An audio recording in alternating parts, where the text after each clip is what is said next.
Okay, go. Hi, my name is Cynthia. I'm going to be doing a speech of why teens need screen time limits to protect mental health. And these are my audience. Say hi. Okay.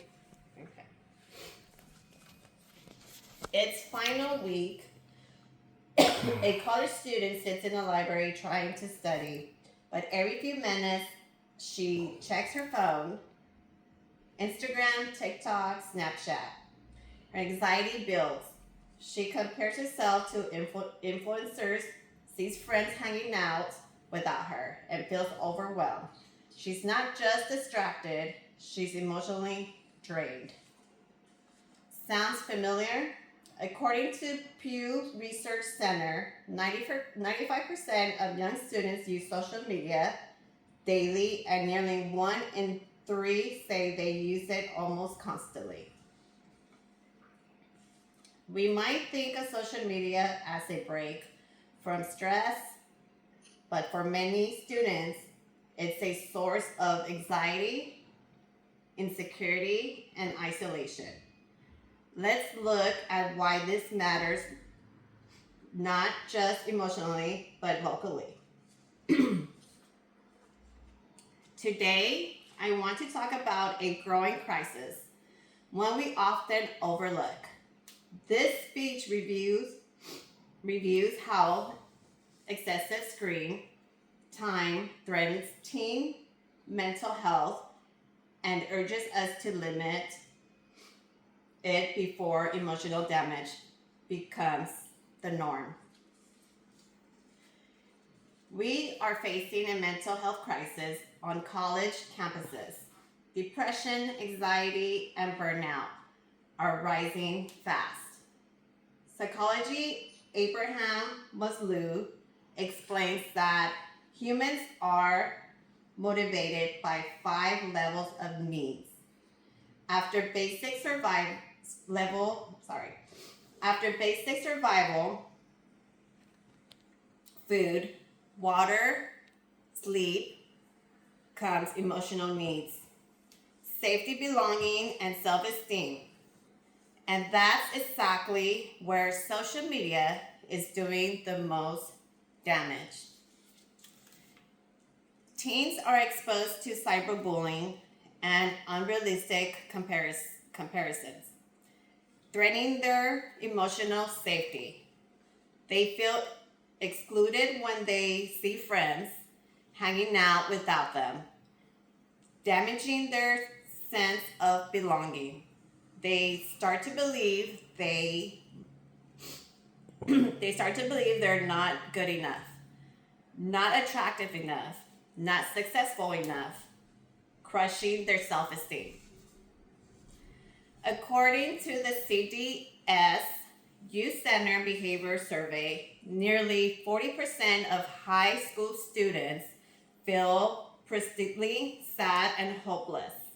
The USA Surgeon Journal's 2023 advisory warns that teens who spend more than 3 hours a day on social media are twice likely to experience mental health issues. I've seen this firsthand. My close friend of mine, her teen daughter began skipping lectures and social events, not because she didn't care, but because she felt like she couldn't keep up with the perfect lives she saw online. These facts are recent, embraced, and supported by multiple sources. That's what makes them powerful. And they show us that if students don't feel emotionally safe, if they feel excluded and inadequate, they can't succeed. So, what's the solution? How do we protect mental health without disconnecting entirely? We must limit recreational screen time for 1 to 2 hours per day, especially before bed. Students can use app timers to track their usage. Professors can encourage screen-free study zone. College can promote digital wellness programs that teach students how to manage their tech habits. Some may argue that social media helps students connect. And yes, it can. But connection shouldn't come at the cost of mental health. We need to use technology internally, not compulsively. Let's imagine what life could look like with healthier habits. Picture this: students sleeping better, waking up refreshed, focusing during lectures, and spending time with friends face to face. They feel confident, focused, and emotionally balanced. Now picture the alternative.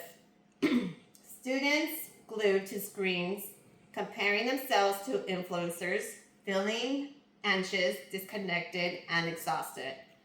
Which future do you want for our campuses?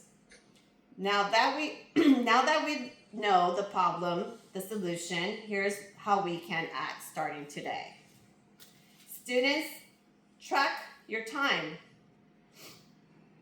Prioritize real life connection. Choose sleep over scrolling. Faculty, promote screen-free study habits and mental health awareness. Colleges, invest in digital wellness education and support services. Because when we scroll less, we live more. And if we don't act now, emotional damage may become the norm. Let's choose connection clearly and mental health starting today.